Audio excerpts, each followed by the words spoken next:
As might be expected from its name, Church Island can only be reached by boat after a quick trip across the lake. Previously called Inish Uasil, or Noble Island, Church Island is located in Lough Curran. St. Finán is believed to have founded a church here in the 6th century, and is also believed to be buried here. His name is given to the beautiful clochán called Finán cell, which we'll look at first. This is a large drystone structure called a clochán, though it is larger than the traditional beehive huts. It stands close to the shore of the loch.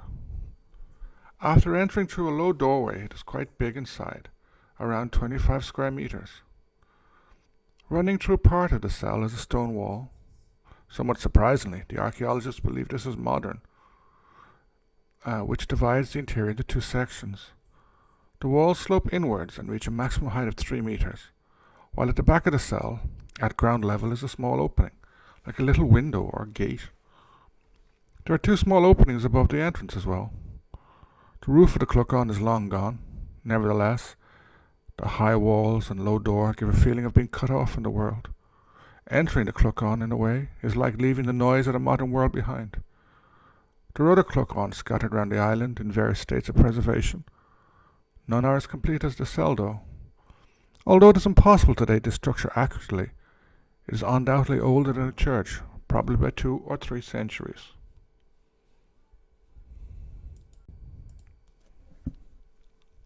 At the other end of the island to the cell is the church.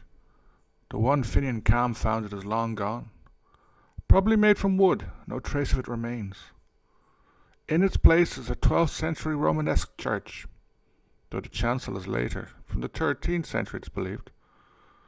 Although it is somewhat battered after being in existence for 1,000 years, its roof is long gone, for example, it still is a beautiful building. Outside the church, in addition to various carved stones, are 3 lacta, piles of stones used by pilgrims probably.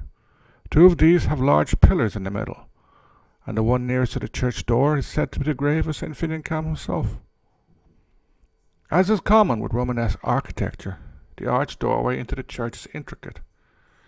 Using the technical vocabulary, it has 4 orders, in other words 4 recessed arches, which are delicately carved. The carvings include human heads and animals, possibly swans. However, they are badly weathered, at times hard to make out, or have even collapsed. The church itself can be divided into the older nave and the newer chancel, though the newer part is still 900 years old. In the nave, what is most interesting are the carved slabs and the carved stone displayed on the walls. Originally these were from outside the church, but have been put on the wall for safekeeping.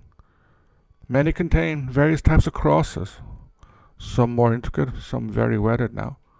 However, the smallest carving is particularly important, as it shows a musician playing some sort of stringed instrument, which appears to be played like a violin, held on the left shoulder under the chin and played with a bow. It may be a bowed lyre.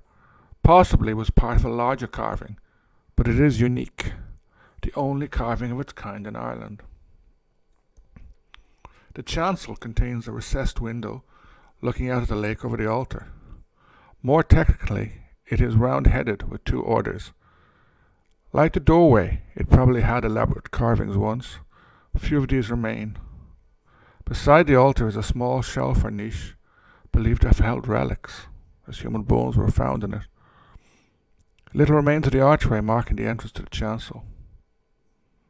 I find the slabs with the engraved crosses fascinating.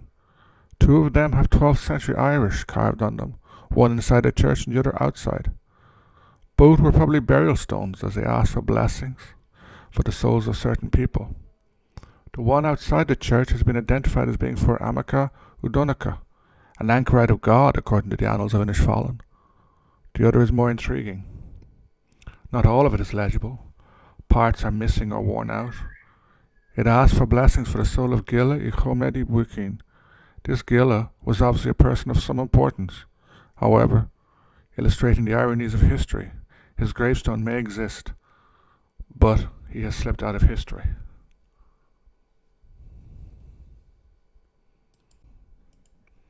I could probably say much more about this place, but I prefer to let the images speak for themselves. Though to really get a sense of it, it has to be visited.